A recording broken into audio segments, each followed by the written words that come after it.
다 같이 성경을 들고 일어서시기 바랍니다. 봉독해 드릴 하나님의 말씀은 창세기 29장 1절에서 14절 말씀을 제가 봉독해 드리겠습니다. 이것은 하나님의 말씀입니다. 야곱이 길을 떠나 동방사람의 땅에 이르러 본즉 들에 우물이 있고 그 곁에 양 세 떼가 누워 있으니 이는 목자들이 그 우물에서 양떼에게 물을 먹임이라. 큰 돌로 우물 아귀를 덮었다가 모든 떼가 모이면 그들이 우물 아귀에서 돌을 옮기고 그 양떼에게 물을 먹이고는 우물 아귀 그 자리에 다시 그 돌을 덮더라. 야곱이 그들에게 이르되 내 형제여 어디서 왔느냐? 그들이 이르되 하란에서 왔노라. 야곱이 그들에게 이르되 너희가 나홀의 손자 라반을 아느냐? 그들이 이르되 아노라. 야곱이 그들에게 이르되 그가 평안하냐? 이르되 평안하니라. 그의 딸 라헬이 지금 양을 몰고 오느니라. 야곱이 이르되 해가 아직 높은즉 가축 모일 때가 아니니 양에게 물을 먹이고 가서 풀을 뜯게 하라. 그들이 이르되 우리가 그리하지 못하겠노라. 때가 다 모이고 목자들이 우물 아귀에서 돌을 옮겨야 우리가 양에게 물을 먹이느니라. 야곱이 그들과 말하는 동안에 라헬이 그의 아버지의 양과 함께 오니 그가 그의 양들을 치고 있었기 때문이더라. 야곱이 그의 외삼촌 라반과 딸 라헬과 그의 외삼촌의 양을 보고 나아가 우물 아귀에서 돌을 옮기고 외삼촌 라반의 양떼에게 물을 먹이고 그가 라헬에게 입 맞추고 소리내어 울며 그가 자기에게 그의 아버지의 생질이요 리브가의 아들 됨을 말하였더니 라헬이 달려가서 그 아버지에게 알림해 라반이 그의 생질 야곱의 소식을 듣고 달려와서 그를 영접하고 안고 입 맞추며 자기 집으로 인도하여 드리니 야곱이 자기의 모든 일을 라반에게 말하며 라반이 이르되 너는 참으로 내 혈육이로다 하였더라. 야곱이 한 달을 그와 함께 거주하더니. 아멘. 네, 앉으시기 바랍니다. 지난주에는 2주 전에 마친 창세기 28장에서 야곱이 베델에서 서원한 세 가지가 있죠. 그래서 11조에 대한 그 부분에 대해서 이제 2주 전에 조금 시간상 자세하게 못 다루어서 지난주 오전 예배에는 11조에 대한 주제를 가지고서 제가 여러분들에게 말씀을 드렸습니다.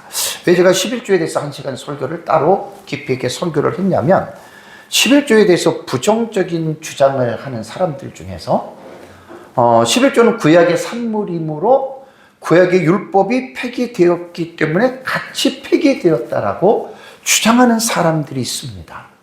그런 분들은 율법이 무엇인지 모르기 때문에 그래서 제가 11조에 대한 유래를 여러분들에게 설명을 하면서 율법은 모세로 말미암아 주어진 하나님의 법이지만 11조는 율법이 존재하기 이전부터 아브라함 때부터 성경에 11조를 드렸다는 사실이 여러분 성경에 나옵니다. 그래서 제가 11조에 대한 부분을 여러분들에게 정리해서 말씀을 드렸고요.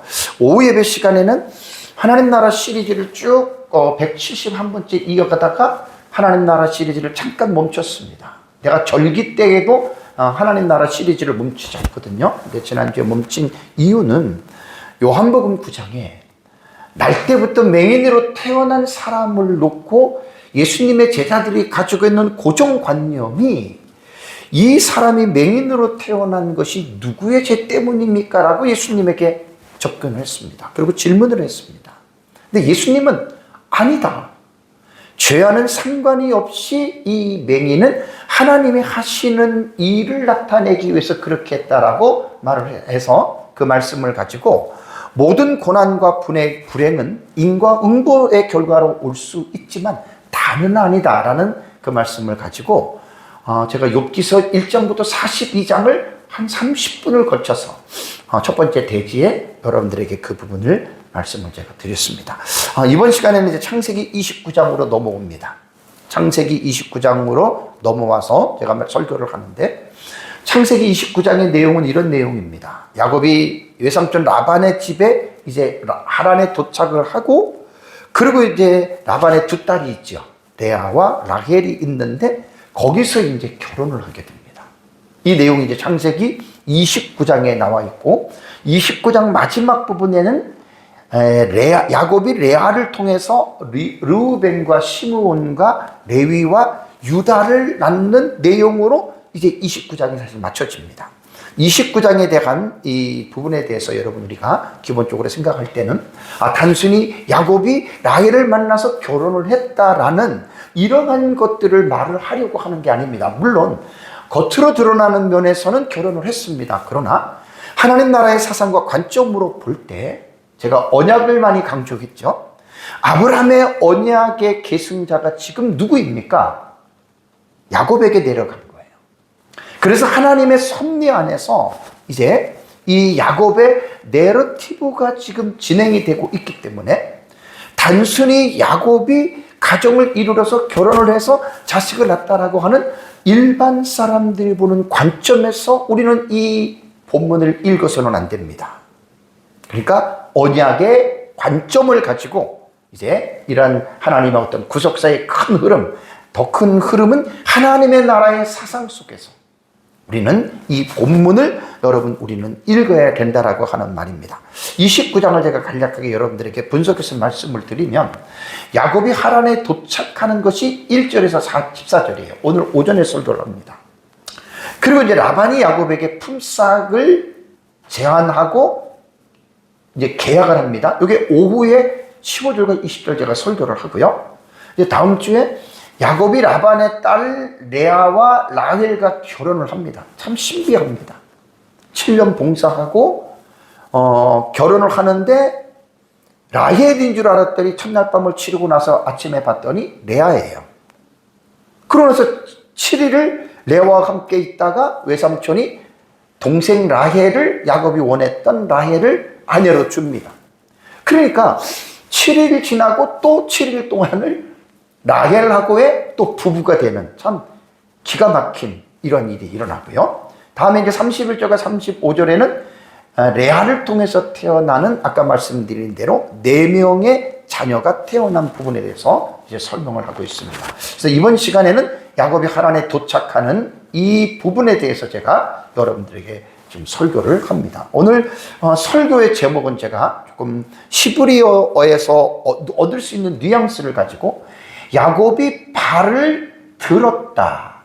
이 원문에는 이제 이것이 야곱이 거기 보면은 길을 떠나 이렇게 됐거든요. 근데 원문을 보면 발을 들고라고 하는 뜻을 제가 원문의 의미를 가져왔고요. 하란에 이르러서 라헬을 만나서 소리를 거기 보면은 라헬을 만나서 소리를 높여 운다 그랬잖아요. 그 히브리어의 그 구문으로 볼 때에는 소리를 들어 올리면서 울었다.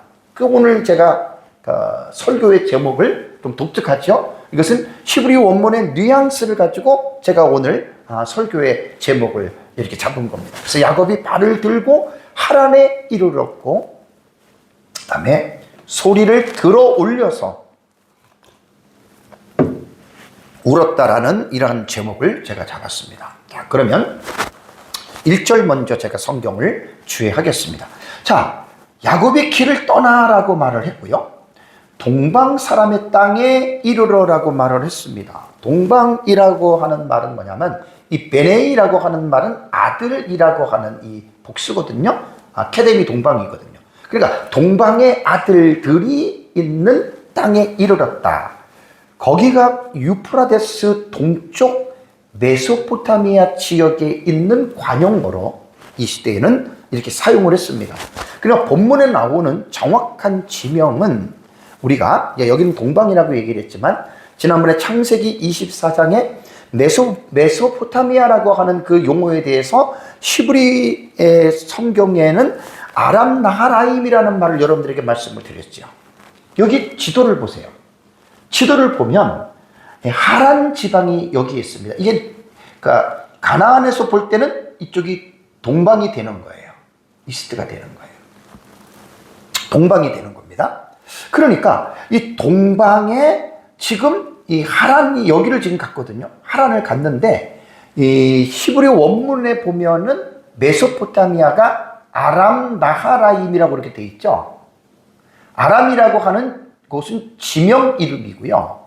그 다음에 나하르라고 하는 말은 강인데 임이라고 하는 복수가 들어가서 강들. 그러니까 요 말이 뭐냐면 정확하게 말하면 유프라테스 강이 있죠. 그다음에 여기 티그리스 강이 흐르죠. 티그리스 강과 유프라테스 강 사이에 있는, 그러니까 헬라어로 말하면 메소포타미아라고 하는 용어가 두 강들 사이에 있는 지역을 말합니다. 그래서 상부와 중부와 하부 지역을 이렇게 일컫는 거예요. 그래서 정확하게 성경적으로 이 지역을 말을 할 때에는 아람 나하라임이라고 제가 그때 24장을 설교할 때 여러분들에게 말씀을 제가 드렸습니다. 그래서 야곱이 브엘사바에서 출발을 하죠. 그래서 베델이라고 하는 루스, 옛 지명이 루스예요. 여기 한 4, 5일 정도 가고, 그 다음에 베델에서 하란까지 약 한 달 정도, 여기 이제 이렇게 약 한 700-800km 정도, 총 길이는 한 850에서 950이라 그랬잖아요. 다 설명했던 내용입니다. 그래서 이제 이렇게 도착했다라고 하는 이러한 말을 합니다. 자, 그러면 1절에서 우리가 좀 유의해서 볼 내용이 뭐냐면, 야곱이 길을 떠났다 그랬잖아요. 우리말 번역이에요. 그런데 히브리어 원문에는 이렇게 표현이 됐습니다. 히브리어 원문에는 어떻게 표현이 되었냐면은, 이게 와이샤라고 하는 말은 이게 그가 들어 올렸다는 말이에요. 요게 이제 원래의 단어의 뜻이 뭐냐면은 요 뒤에 보면은 나사라고 하는 요 뜻이 나사. 요걸 들어 올렸다는 말이거든요. 그 다음에 요거는 야콥이라고 하는 주어가 되고요. 그 다음에 요게 뭐냐면 라겔라유라고 하는 이 단어는 원래는 뭐냐면은 이게 발이라는 뜻이에요. 발. 그러면 히브리 원문의 의미는 제가 오늘 제목에 잡은 것처럼 원문의 의미는 뭐냐면 야곱이 그의 발을 들었다. 발을 들어서 하나님에 도착했다. 이런 뜻이에요. 그래서 여기서 우리말은 떠나라고 하는 말이 와이샤가 이게 들다라는 말이고요. 아까 라게유라고 하는 그냥 그 길이라고 하는 건 발이라는 말입니다. 그러면 이게 도대체 무슨 뜻일까? 그냥 야곱이 우리말 성경처럼 길을 떠나서 하란에 도착했다. 그러면 별 의미 없이 야곱이 갔구나 그러는데, 히브리어의 언어의 표현을 볼 때에 그의 발을 들었다라고 하는 표현이요. 여러분, 그의 발을 들고 하란에 도착했다라는 의미잖아요. 그러면 이거는 히브리어가 가지고 있는 언어의 특징으로 봐야 돼요. 어떤 이미지를 상징화로 해서 히브리어의 의미가 있거든요. 그러니까 우리 한국어는 소리 글자고 중국어는 뜻 글자잖아요. 그러니까 히브리어도 뜻에 대한 의미가 많이 담겨 있습니다. 그러니까 단어 하나하나를 읽을 때 그 뜻에 대한 의미를 여러분 우리가 이해할 필요가 있습니다. 그래서 여기서 이제 이거를 히브리어로 보면 야곱이 그의 발을 들고 그 다음에 하란에 도착했다라고 하는 말은 이걸 먼저 생각해야 되는 거예요. 자, 그 전에 문맥이 뭐죠? 야곱이 이제 형을 속이고 아버지를 속이고 축복을 받았잖아요. 이삭이 야곱을 죽이려고 하잖아요. 도망자 신세잖아요. 얼마나 불안했습니까? 얼마나 두려웠겠습니까? 그러다가 루스라고 하는 지역에서 돌베개를 베고 자다가 하나님의 현현을 경험하고 하나님을 체험하잖아요. 자, 지난주에 말씀드린 대로 베델에서 야곱이 꿈에 하나님을 사닥다리에 계시를 본 환상은 죽을 때까지 잊을 수 없는, 야곱에게는 평생 동안 잊을 수 없는 그 놀라운 경험이 된 거예요. 그러니까 지금 여기 1절에서 야곱이 길을 떠났다라고 하는 말은 뭐냐면, 야곱이 발을 들은 것은 어디에서 발을 들었습니까? 베델에서 들었습니다. 그리고 하란까지 약 한 달 정도의 거리가 걸리는데 그 발걸음의 의미를 말하는 거예요, 지금 이게. 그러니까 발을 들었다라고 하는 말은 뭐냐면 사뿐하다. 뭔가 어떤 소망 가운데에 힘차게, 왜? 베델에서 하나님을 만난 그 경험으로 인한 그 체험으로 인한 야곱에게는 말로 형용할 수 없는 그 감사와 확신과 그 믿음이 여러분 넘쳤다는 거예요. 그래서 히브리어로는 그의 발을 들었다라는 이 뉘앙스를 제가 성경을 연구를 하면서 이 본문을 여러분들에게 말씀을 드립니다. 자, 그리고 나서 이제 본장이 배경이 되는 내용에 대해서 이제 설명을 하는데요. 2절과 3절에 보면은, 자, 들이 나와요. 그죠? 여러분들이 상상을 해보세요.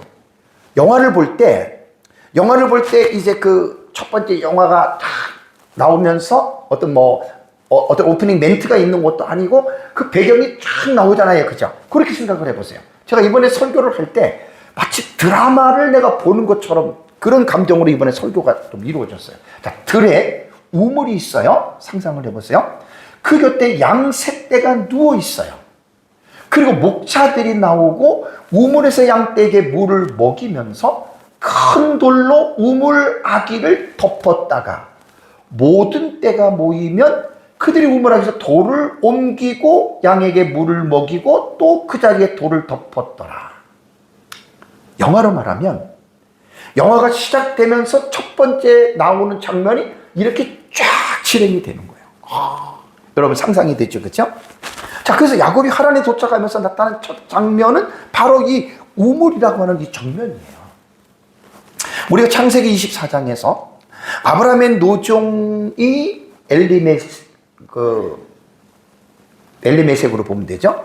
아브라함의 노종이 그 리브가를 만날 때에 나타난 장소가 어디였습니까? 우물이었잖아요.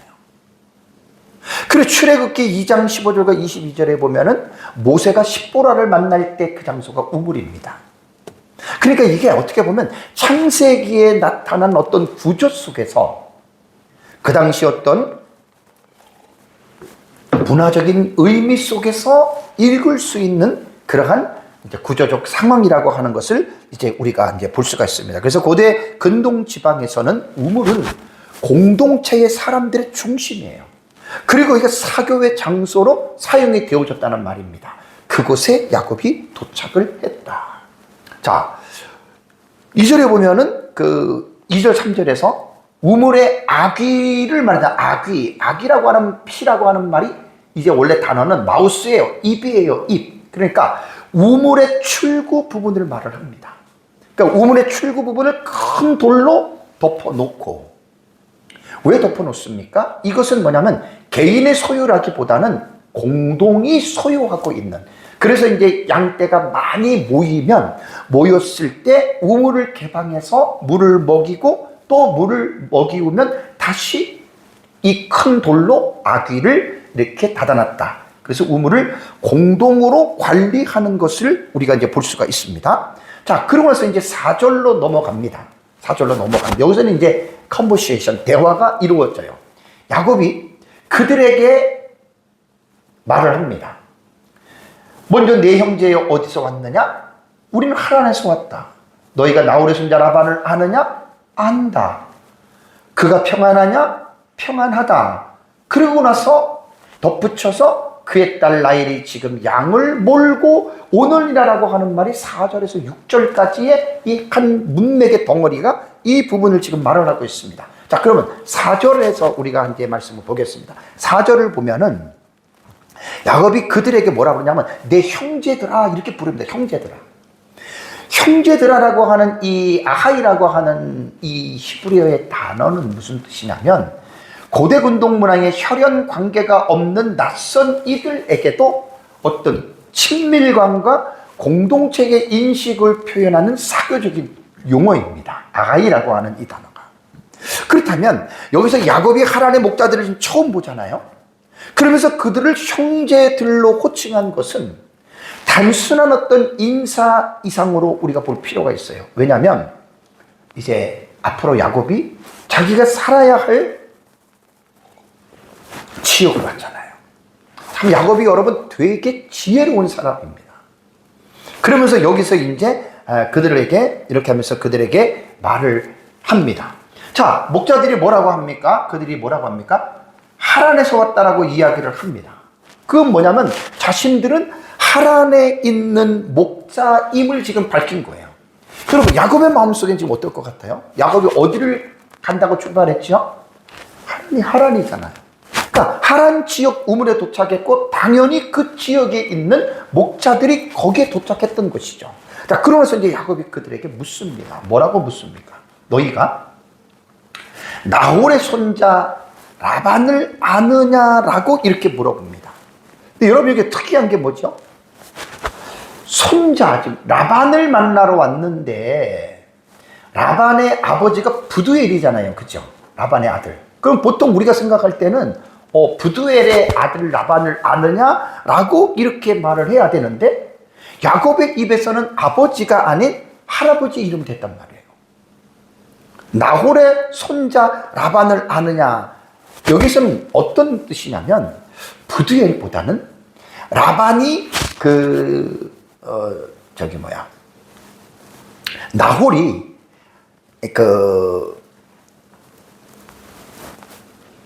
부두엘보다는 나홀이 하란에서 더 유명한 인사였다는 말입니다.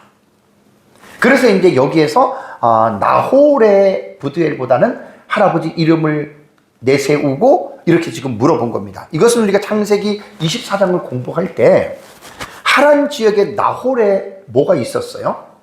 나홀 성이 있었잖아요. 성. 그러면 상당히 지금 나홀은 하란 지역에서 명망이 있는 사람이라는 말이에요. 그러니까 야곱은 여기에서 그 사람들에게 가장 대표적으로 그들이 인식할 수 있는 게 뭐냐면 아버지 부두엘보다는 나홀이 더 유명했다라는 것을 알았기 때문에 여기에서 나홀의 이름을 이렇게 질문에 담아서 그들에게 물어봤습니다. 자, 그들이 뭐라고 대답을 합니까? 안다라고 이렇게 말을 합니다. 자, 그렇다면 그만큼 이 나홀이 하란 지역에서 상당한 사회적인 어떤 그 위상을 가지고 있는 인물이라고 하는 것이 여러분 본문에서 우리가 읽을 수가 있습니다. 그리고 다시 야곱이 그들에게 질문합니다. 그가 평안하냐? 그가 평안하냐? 여기서 보면 하샬롬로라고 하는 이 단어는 하라고 하는 것이 이게 의문사예요. 있느냐? 이런 의문사고 이제 불변한 사라고 얘기를 하는데 샬롬은 우리가 잘 아는 식으로 평안이에요. 평안. 이 평안이라고 하는 뜻입니다. 그러니까 이 샬롬은 어떤 존재의 상태를 묻는 어떠냐 뭐 이렇게 그런 상태로 우리가 이 단어를 볼 수가 있는데 야곱은 언약 가문의 일원인 라반을 만나기 위해서 지금 먼 길을 왔잖아요. 야곱이 제일 궁금한 게 뭐죠? 과연 야곱이 있느냐? 그리고 또 하나 궁금한 거는 뭐냐면 어떤 상태로 존재하느냐? 예를 들면 병이 들었거나 아니면 죽었거나 여러분 그럴 수도 있는 거예요. 그러니까 야곱에게는 이것이 가장 여러분 궁금했던 거예요. 그래서 이제 그 상태를 물어보기 위해서 야곱이 지금 말을 했습니다. 샬롬이라고 하는 단어는 사실 안부 이상의 깊은 의미를 담고 있어요. 온전함, 결핍이 없다, 관계의 조화, 여러 가지를 총체적으로 어떤 복에 대한 개념으로 사용하는데 본문에서는 그냥 일상적인 안부를 묻는데 사용하는 것으로 보는 것이 옳습니다. 자, 그들이 아노라라고 말을 했습니다. 그리고 나서 아는 것으로 말한 것이 아니라 라반의 딸 라헬이 지금 이곳을 오고 있다라고 하는 새로운 말을 지금 야곱에게 던지잖아요. 그죠? 자, 그의 딸 라헬이 지금 양을 몰고 오느니라라고 하는 말이 나옵니다. 자, 본문에 보면은 히브리어는 여러분들이 몰라도 되는데 보라, 라헬이 그의 딸이 오고 있다, 함께 양을, 이런 뜻이에요. 그러니까 여기에서 우리가 이 본문에서 여러분 우리가 주의를 기울여야 될 것이 뭐냐면 요겁니다. 요거. 이게 뭐냐면 분사예요. 분사. 그래서 여기 보면은 오는이라는 말을 한 거예요. 분사는 뭐죠? 친행형이잖아요. 그러니까 지금 그의 딸 라헬이 양을 몰고 지금 온다. 분사니까 오고 있다라고 하는 말입니다. 그러면 이것을 한번 생각해 보세요. 우리 지금 여기서 하나님의 섭리를 봐야 돼요. 야곱은 지금 브엘세바를 떠나가지고 라반을 왔죠. 저기 하란에 도착했죠. 그죠? 그다음에 하란에 도착했는데 지금 그 우물가로 누가 오고 있어요? 라헬이 오고 있어요. 라헬은 누구예요? 야곱의 사랑하는 아내가 되잖아요. 여러분, 이것이 우연일까요? 인간적으로 볼 때는 우연이라고 하겠지만 우리가 창세기를 계속 공부를 하면서 하나님의 언약의 관점에서 지금 우리가 이 하나님의 이 창세기 서사를 쭉 읽어가면서 결코 우연이라고 우리는 말할 수가 없습니다. 이것이야말로 하나님께서 이 일을 지금 배후에서 역사하시고 배후에서 이끌어 가시는 감독의 역할을 지금 하나님이 하고 계신다. 이것이 프로비던스 오브 갓이에요. 하나님의 섭리라는 말이에요. 그러니까 우리가 성경을 읽으면서 하나님의 섭리를 우리가 보지 못한다면 인간은 이거는 우연이야. 이건 어쩌다가 이렇게 됐어. 거의 다 그렇게 말을 합니다. 우리가 성경에서 참새 2마리가 한 아사리온에 팔리지 않느냐. 예수님이 하신 말이에요. 너희 아버지께서 허락하지 아니하시면 그 하나도 땅에 떨어지지 아니한다. 그러니까 이 모든 것들이 우연이 없다는 거예요. 너희에게는 머리털까지 다 세신 바 되었다. 너희는 많은 참새보다 다 귀하니라. 그러니까 이 말씀을 우리가 미뤄볼 때 하나님께서는 모든 일들을 하나님의 작정하에서 이루어 가십니다. 하나님의 뜻을 이루기 위해서 하나님은 자신이 창조하신 세계를 그냥 내버려 두는 것이 아니라 다스리시고 통치하세요. 이게 하나님의 섭리예요. 그럼 오늘날 우리들의 삶은 어떠냔 말이에요. 하나님 우리를 태어나게 했고 예수 그리스도를 믿고 구원받게 했고 하나님의 자녀가 된 우리들을 하나님이 가만히 내버려 두겠느냐. 참새 하나도 하나님이 허락해야 떨어지는데 우리는 많은 참새보다 귀하지 않습니까? 여기서 제가 여러분들에게 적용이라고 하는 말을 강조 안 해도 나의 삶은, 우리의 삶은 하나님이 모든 것들을 섭리하고 계시는구나라고 하는 사실을 여러분들은 깨달으셔야 됩니다. 누가복음에는 참새 5마리로 이야기를 합니다. 2마리, 5마리에 대한 차이죠. 자, 같은 의미입니다. 자, 그러면 여기서 이제 7절을 보겠습니다. 7절을 보면 야곱이 이르되 해가 아직 높은 즉 가축 모일 때가 아니니, 지금 목자들에게 말을 하는 거예요.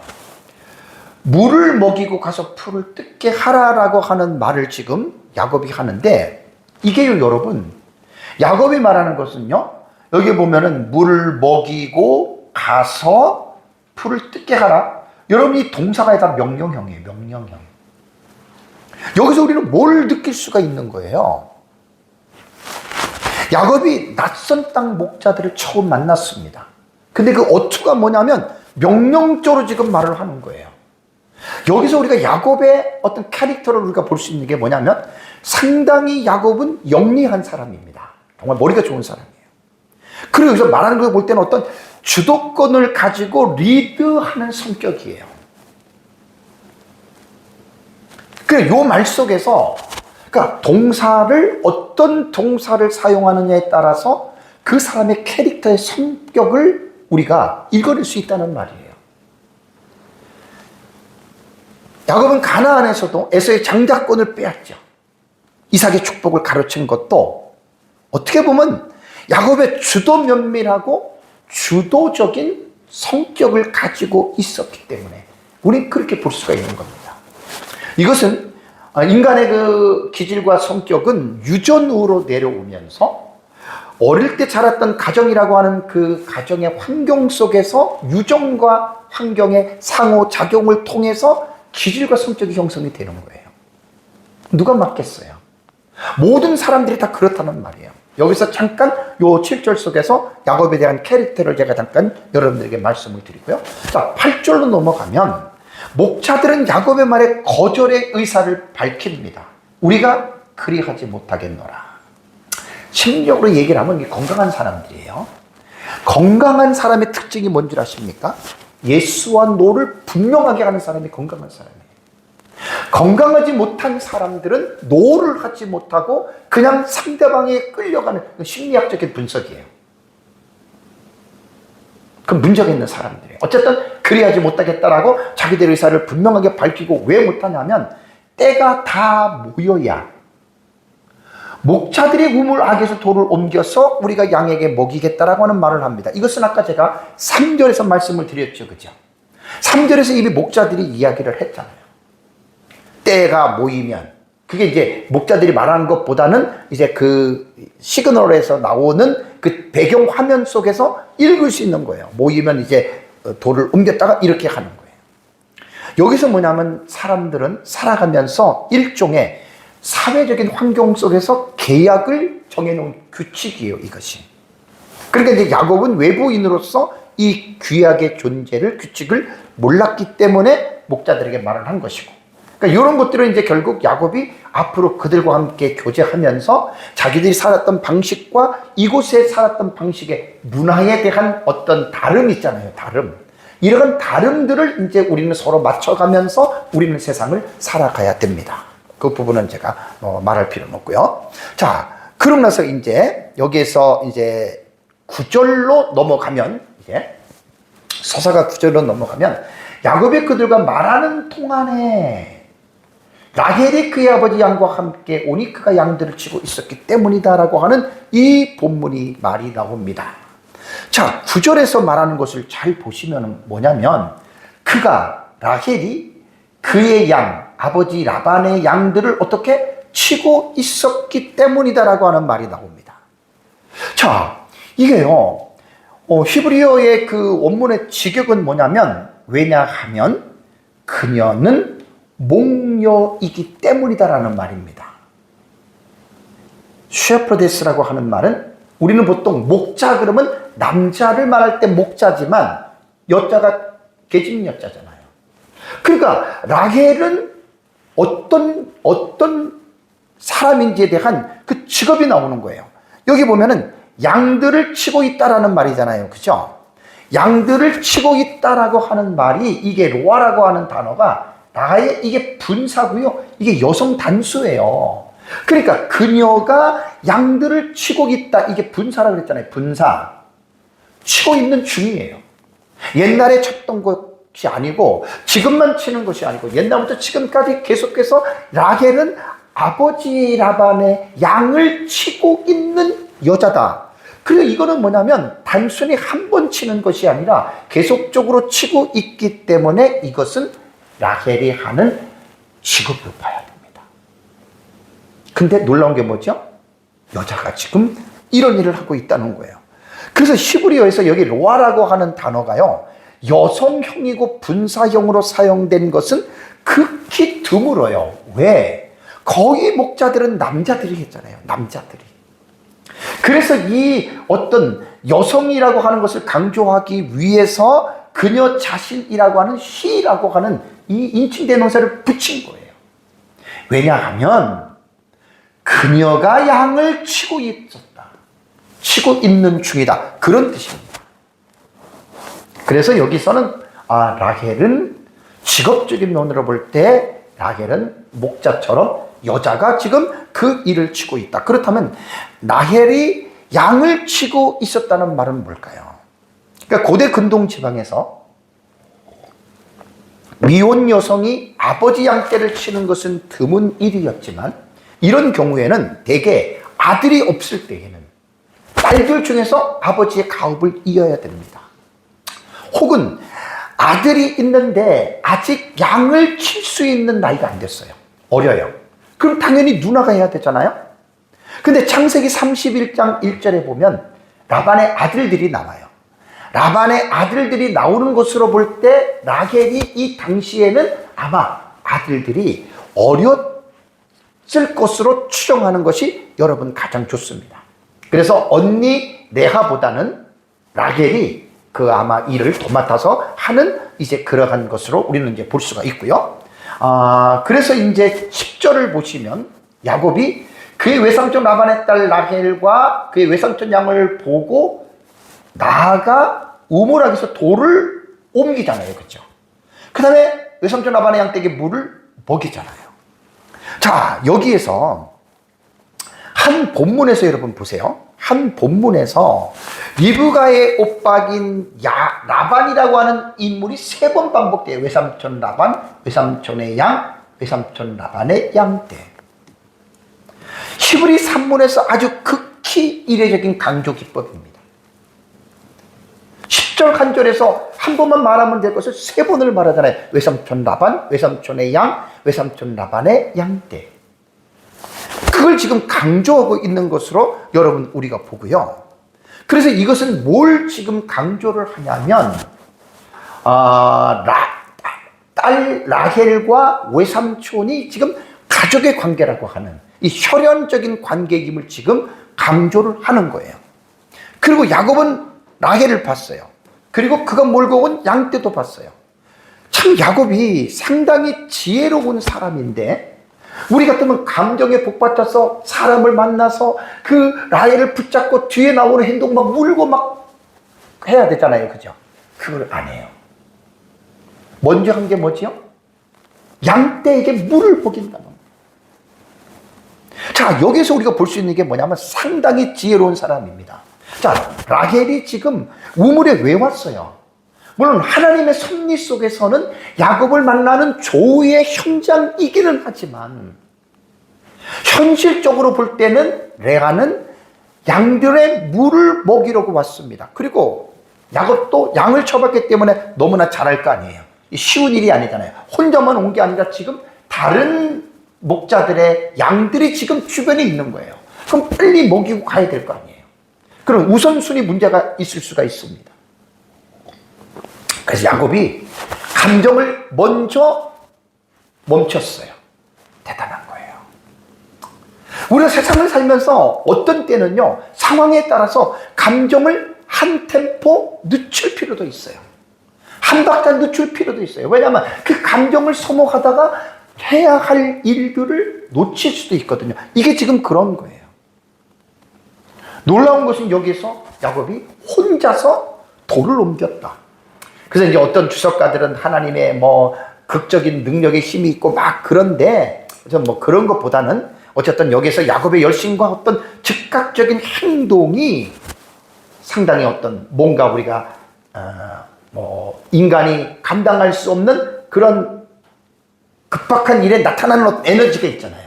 그렇게만 보시면 우리가 이제 됩니다. 그러고 나서 이제 물을 먹이고 나서 이제 보세요. 11절에 야곱이 라헬에게 입을 맞추고 소리내어 울었다. 자, 입 맞추다라고 하는 이 바이샤크는요, 나사크라고 하는 말은 이거는 뭐냐면 인사하는 키스예요. 다른 의도 없어요.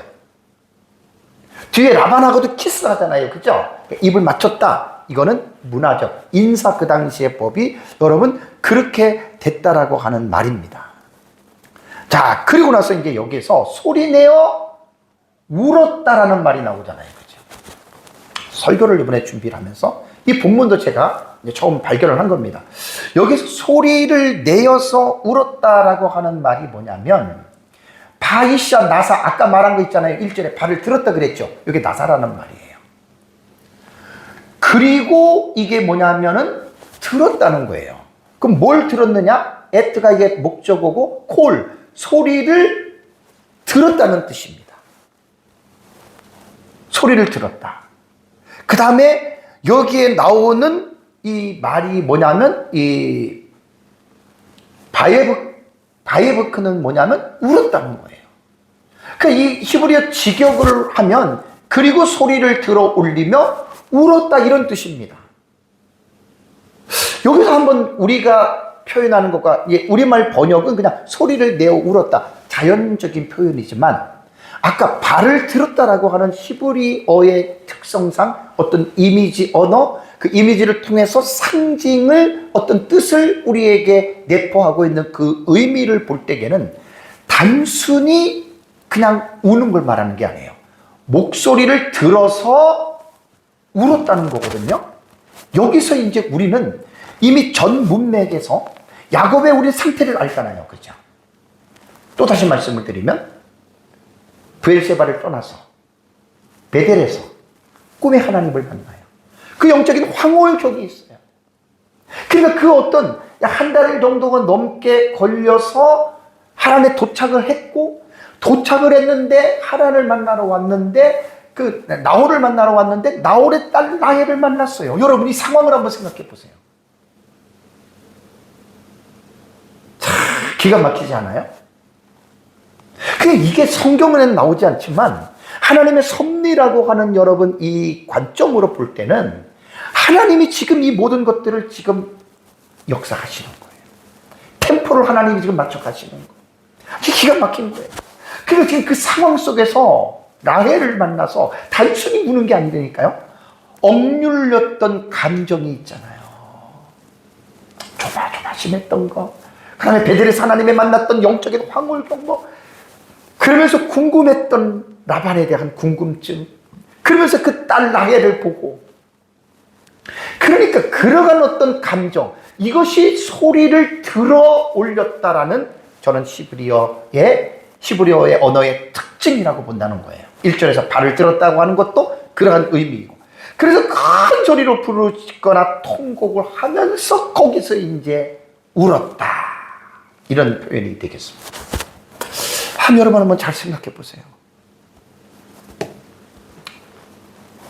집에서 떠날 때는 도망자의 신세로 떠나서 얼마나 두렵고 얼마나 염려가 많았습니까? 그래서 야곱은 베델의 경험을 뒤에도 제가 강조하겠지만 야곱의 내러티브에서는 베델의 경험을 생각 안 하면 절대 안 돼요. 그걸 여러분들이 꼭 생각을 하시죠.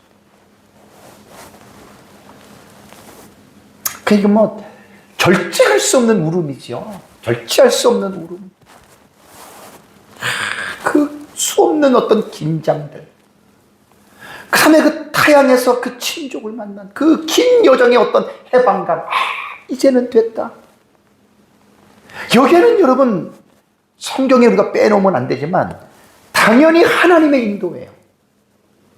왜냐하면 베델에서 하나님이 내가 너를 떠나지 아니하고 너와 함께하고 너가 돌아올 때까지 하나님의 언약이 있지 않습니까? 그러니까 야곱은 아마 울면서 하나님 감사합니다. 하나님 감사합니다. 아마 수도 없이 야곱은 하나님께 감사를 했을 것이라고 저는 생각합니다. 이것은 뭐냐면 화용론이라고 해요. 성경을 해석할 때 성경에 기록되어 있는 내면 속에 있는 그 의미를 끄집어내는 걸 이것을 화용론이라고 하거든요. 좀 어렵지만 이런 것을 보면 이렇게도 우리가 볼 수가 있습니다. 자, 그러고 나서 이제 12절에 보면은 이제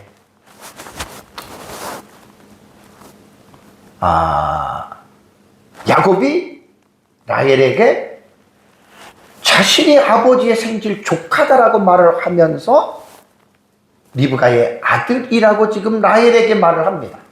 자, 우리말 생질이라고 하는 말은 조카잖아요. 그죠? 근데 이게 히브리어는 형제, 아히.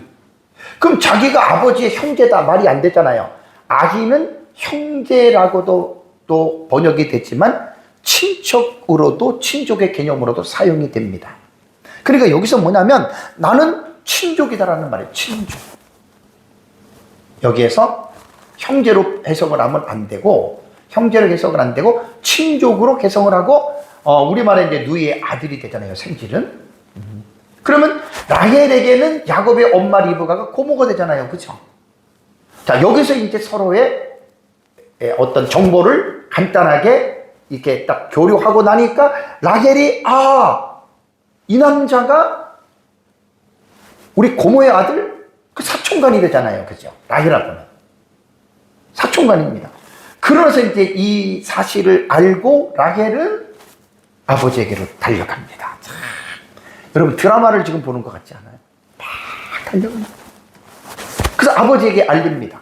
13절을 보면 라반이 그의 생질 조카 야곱의 소식을 듣고 생각해 보세요. 리브가를 데리러 갈 때 아브라함의 종이 그때 부두엘은 아마 나이가 많아서 혹은 그래서 이제 내러티브에 보면은 부두엘이 나오지 않고 라반이 앞서 나오잖아요. 그죠? 그때 자기 누이 동생을 보낸 거예요. 그래서 소식을 물론 인편을 통해서는 들었겠지만 그 아들이 지금 자기에게 왔어요. 야곱이.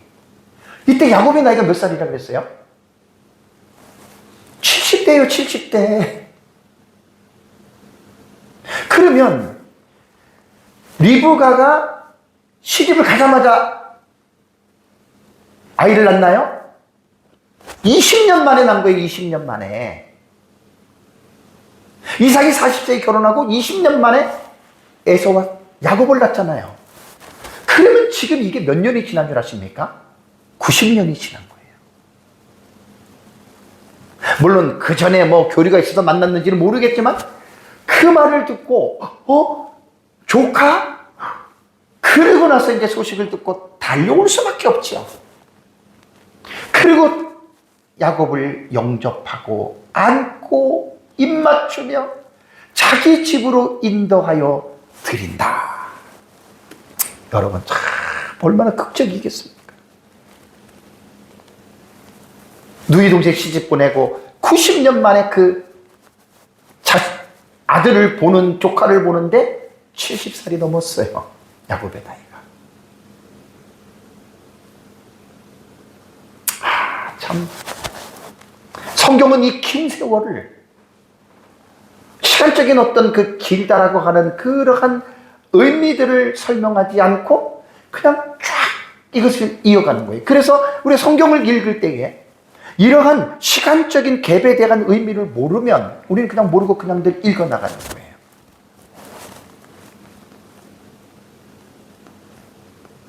그리고 나서 이제 중요한 거는 야곱이 자기의 모든 일을 라반에게 말을 했다.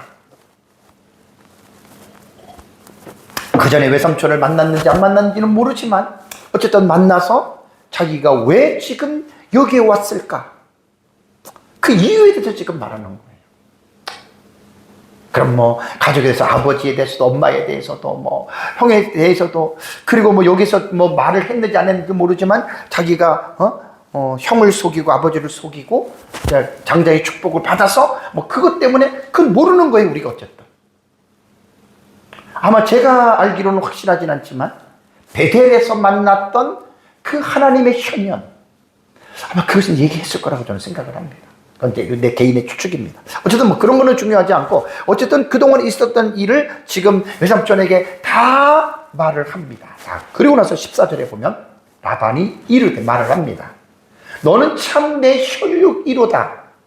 맞잖아요. 근데 여기서 혈육 1호다라고 하는 말을 한번 볼게요. 혈육 1호라고 하는 말은 그 히브리어 표현이 어떤 뜻이냐면 참으로 너는 나의 뼈요 나의 살이다, 이런 말이에요. 아크, 아첨이, 우브샤리, 아타, 이렇게 되는 거예요. 그러니까 이게 뭐냐면 여기서 아첨이라고 하는 말이 뭐냐면 이게 뼈예요, 뼈. 그 다음에 이게 우브샤리라고 하는 말은 원래 이 바살이라고 하는 단어거든요. 이게 살이에요, 살. 너는 나의 뼈와 살이다. 이 고백은 어떻게 보면 성경에서 언약적인 혈연 연대를 선언하는 최고의 표현이죠. 생각나는 성경 없습니까? 창세기 2장 23절에 아담이 하와를 보고 이는 내 뼈 중에 뼈요 살 중에 살이라고 외친 것과 동일한 어휘 구조를 갖고 있어요. 그런 표현입니다. 자, 그리고 나서 이제 나오는 뒷말이 마지막에 뭐냐면 야곱이 한 달을 외삼촌과 함께 거주하더니라고 하는 말이 나옵니다. 거주하다, 임모, 그와 함께, 그 다음에 호데시, 달이고요. 그 다음에 야밈, 날들, 한 달을 외삼촌과 함께 그 집에서 살았다. 어떻게 살았는지는 나오지 않아요. 그러나 그 당시에 어떤 그 가정의 상황으로 볼 때는 가만히 앉아서 밥만 먹으면 안 되잖아요. 그죠? 그리고 이제 라헬하고 결혼을 하니까 처남이 되는 거예요. 또 조카의 어떤 뭐 그런 관계도 되지만 나중에 이제 결혼을 하니까 라반이 또 장인이 되니까 그 아들들이 지금 처남들이 어리니까 굳은 모든 거 다 했을 거 아니에요. 그죠? 성실하게 일했을 것입니다. 자, 이때 외삼촌 라반은 한 달을 지켜보면서 여러 가지를 생각을 했을 것입니다. 뒤이어 나오는 이제 15절에 라반의 말을 미루어 볼 때, 오후에 제가 말씀을 하는데요. 라반은 야곱을 가족의 일원으로 받아들이며 그를 이제 이용하려고 하는 생각을 가지게 됩니다. 나쁜 의도라고 볼 수는 없어요. 그래서 이제 다음 절인 15절부터 이제 그 뒤에 나오는 내용들을 쭉 읽어보면 외삼촌 라반과의 그 교활함과 속이고 거짓말 이게 쫙 나오잖아요. 그건 앞으로 이제 하나하나 우리가 보면서 여러분 우리가 이제 제가 말씀을 제가 드리겠습니다. 사랑하는 성도 여러분, 오늘 창세기 29장 1절과 14절의 내용이 한편의 여러분 드라마를 보는 것 같지 않았나요? 저는 사실 이번에 설교를 준비하면서 이게 사실 서사적 본문이에요. 서사적 본문. 그러니까 뭐 중간중간에 하나의 강력한 적용 이런 것보다는 그냥 자연스럽게 흘러가는 어떤 산문의 형태잖아요. 지금 이 글의 스토리 내용이 한편에 제가 드라마를 보는 것 같았어요. 설교를 쫙 준비하면서. 고대 근동 지방에 오래전에 있었던 라반이 그 베델에서 꿈을 꾸고 도착해서 참 이게 한편의 어떤 드라마를 보는 것 같은 아주 행복한 시간을 가지면서 제가 이번 설교를 준비를 했습니다. 자, 야곱의 내러티브에서 잊어서는 안 될 중요한 사실이 있습니다. 제가 지금 창세기 주제가 그냥 무조건 창세기 주제가 아니에요. 하나님 나라 시리즈입니다. 그러니까 하나님 나라라고 하는 주제를 내세운 창세기를 주제로 하는 거예요. 그러니까 하나님의 나라라고 하는 사상 속에서 창세기를 제가 지금 본다라고 하는 말입니다. 일반적으로 보는 창세기는 전혀 달라요. 주제로 제가 지금 창세기를 지금 1장부터 계속해서 제가 지금 풀어가고 있습니다. 그러니까 하나님의 나라 사상으로 볼 때, 물론 구속사에서나 언약신학에서 다 다루는 문제지만, 언약 후손의 맥을 잇는 언약의 지금 내러티브를 이걸 잊어버리면 안 된다는 거예요. 창세기 3장 15절에 여인의 후손을 하나님이 주시겠다고 아담에게 약속하셨죠. 그 지금 내러티브가 언약이라고 하는 이 관점, 구속사라고 하는 이 관점에서 지금 계속해서 이것이 흘러가는 거예요. 단순하게 그냥 야곱이 삼촌네 집에 가서 결혼해서 4명 자식을 낳고 이런 개념이 아니라 이것이 지금 뭐냐면 하나님의 예정과 영원하신 작정 속에서 이것이 하나님의 구속사를 이루어가는 언약의 관점 속에서 우리는 창세기를 분명하게 읽어나가야 됩니다.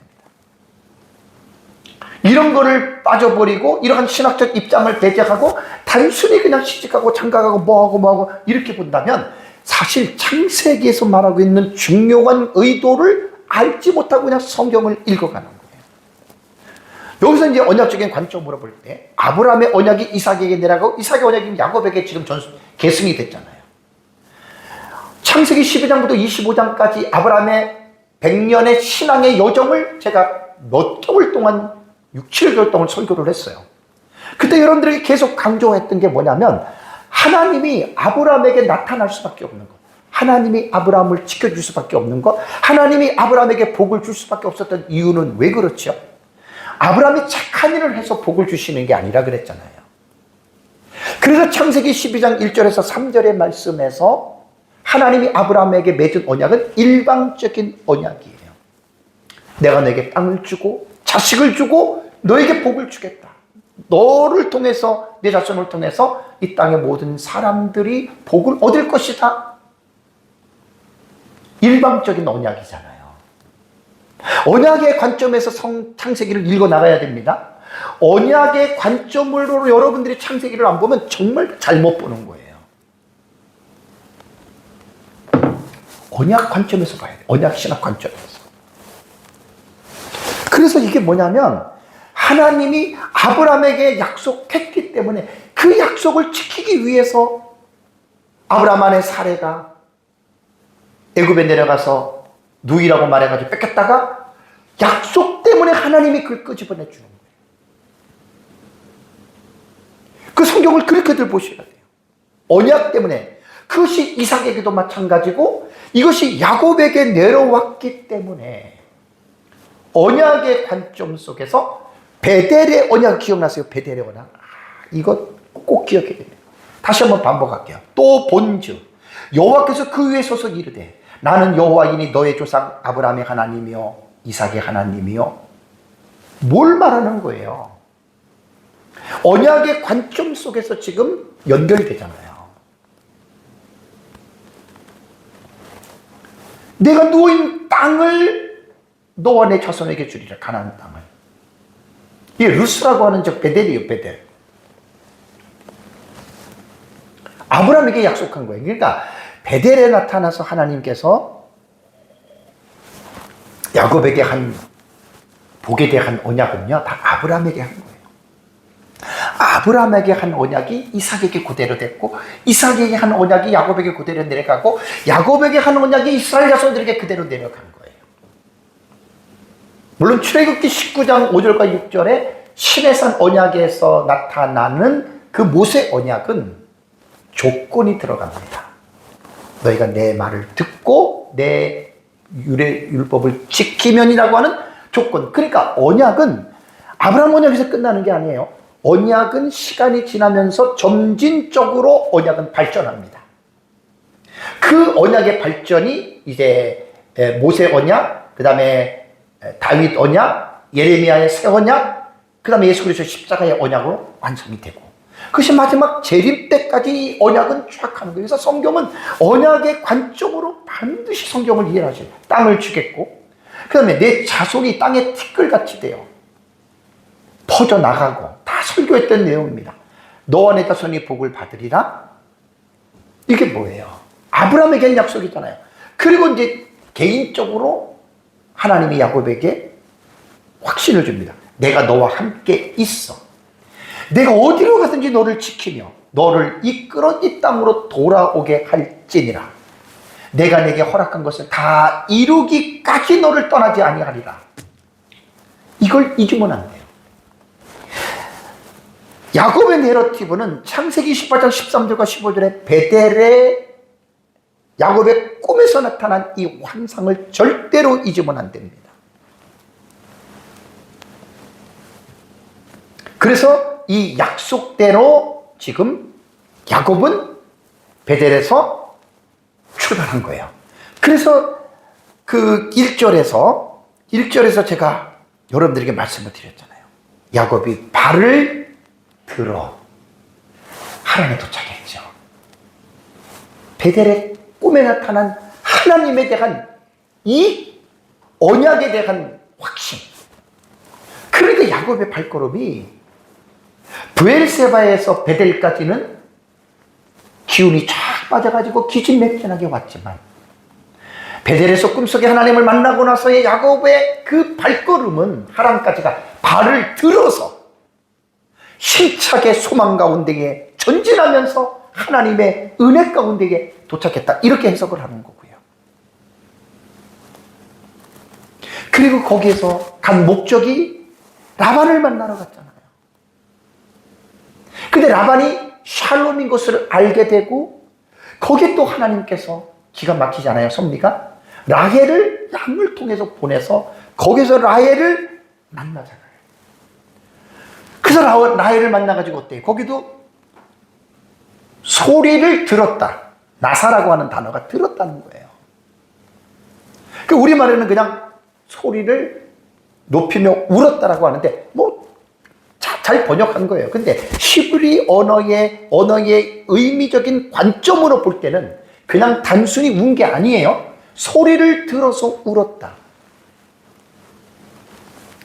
이게 그동안에 어떤 야곱이 품고 있고 야곱이 가지고 있던 그 말할 수 없는 그 눌려있었던 억압된 감정들이 있었잖아요. 라헬을 만나면서 그게 울었다는, 이 소리를 들어서 울었다는 말입니다. 사랑하는 성도 여러분, 오늘 저는 이 본문을 여러분들에게 주의를 해가면서 마지막으로 우리는 발견해야 되냐면, 하나님과 우리와의 관계, 제가 창세기 12장부터 언약을 강조하면서 계속해서 하나님과 우리와의 관계를 언약적 관점으로 제가 믿으라 그랬죠. 그죠? 그 하나님이 무엇을 통해서 우리와 계약을 했어요? 그게 성경 66권이에요. 그 성경 66권을 약속의 관계로 보라는 말이에요. 올드 테스트먼트, 뉴 테스트먼트예요. 약속의 관점 속에서 우리는 신구약 성경을 이해하라는 말입니다. 그리고 우리는 늘 하나님의 말씀을 보고 듣잖아요. 약속으로서의 이 말씀을 여러분 믿으세요. 그러면 우리가 죄악이 관영한 이 세상을 살아갈 때 우리의 발도 야곱처럼 발을 들어서 우리는 이 세상에 살아갈 수밖에 없고, 그리고 우리가 살다가 이 세상에서 어렵고 힘든 일을 만날 때, 우리 어떤 환경 속에서 하나님 앞에 나올 때 우리의 울음소리가, 그 소리를 들어서 하나님 앞에 우리가 우는 가운데에 우리가 기쁨으로 기도할 수 있다는 말입니다. 이 사실을 잘 기억하시고, 우리의 인생의 여러 가운데 우리를 떠나지 아니하시고 우리와 함께 하시는 하나님의 이 임마누엘의 믿음을 가지고 이 땅을 살 때 힘찬 발걸음으로 발을 들어서, 또 어렵고 힘든 일이 있을 때는 소리를 들어서 울면서 우리를 위로하시는 좋으신 하나님을 찬양하면서 사시기를 주님의 이름으로 축복합니다. 우리 다 같이 함께 기도하겠습니다.